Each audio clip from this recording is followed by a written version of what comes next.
Hello guys, welcome to Eesha YouTube channel. మీకు ఈ video నచ్చితే కనుక ప్లీజ్ ఫ్రెండ్స్ లైక్ చేయండి, షేర్ చేయండి, సబ్స్క్రైబ్ చేయండి, కామెంట్ మాత్రం తప్పకుండా చేయండి.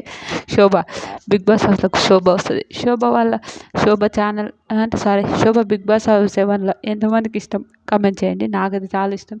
శోభ, అమర్, ప్రియాంక జైన్ వీళ్ళు ముగ్గురు నాకు ఫేవరెట్. స్పా బ్యాచ్ అంటే నాకు ఇష్టం. మన శోభ వాళ్ళు నిజంగా చాలా మంచిగా అనగా శోభ వస్తుంది, అందరు హాయ్ హాయ్ అందరికీ నమస్కారం వాళ్ళే ఉంటారు. నేను నమస్కారం పెడితే అందరు వస్తారు. శోభ నీవు బాగున్నావు, నువ్వు కట్టిన చీర ఇంకా బాగుంది అంటాడు. ఇమ్ము ఫన్ చేయకుండా ఉంటాడా? ఇమ్ము చాలా ఫన్ అండి.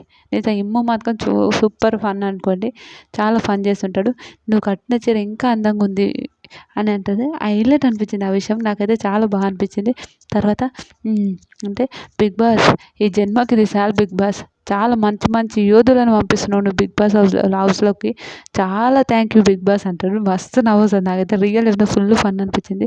ఇంకా రీతు అరే ఏందిరా నీ నవ్వు ఏందిరా ఇది ఏందిరా అని ఫుల్ నవ్వుతుంది. ఫుల్ ఫన్ అనిపిస్తుంది. అందరితోనే మంచిగా మాట్లాడుతుంది.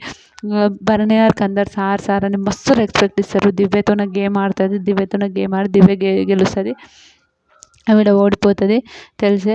కానీ చాలా మంచిది నిజంగా. కోపమైన ఉన్న మాటలు మాట్లాడేస్తుంది. కానీ అంత అట్లా అయితే బ్యాడ్ అయితే కాదు. ఈ అమ్మాయి చాలా మంచిది. నాకైతే చాలా ఇష్టం శోభ గారు. నిజంగా చాలా బాగుంటుంది. ఇంకా అందరూ మంచిగా మాట్లాడుతుంది. అందరితోనూ మాట్లాడితే ఎలా ఉంది ఏంటి అందరికి హాయ్ అని చెప్తుంది. చాలా మంచిగా ఉంటుంది. లాస్ట్కి ఈవిడ పోతున్నప్పుడు పాట దించ మామయ్య చాడు దించో క్యాస్ అదేంటంటే దెబ్బలు పడతాయి రాజా దెబ్బలు పడతాయి ఆ సాంగ్ వస్తుంది. శోభ రావడం ఎంతమందికి నచ్చిందో, స్పా బ్యాచ్ ఎవరెవరు గుర్తుకొచ్చిందో ప్లీజ్ కామెంట్ చేయండి. వీడియో నచ్చితే లైక్ చేయండి.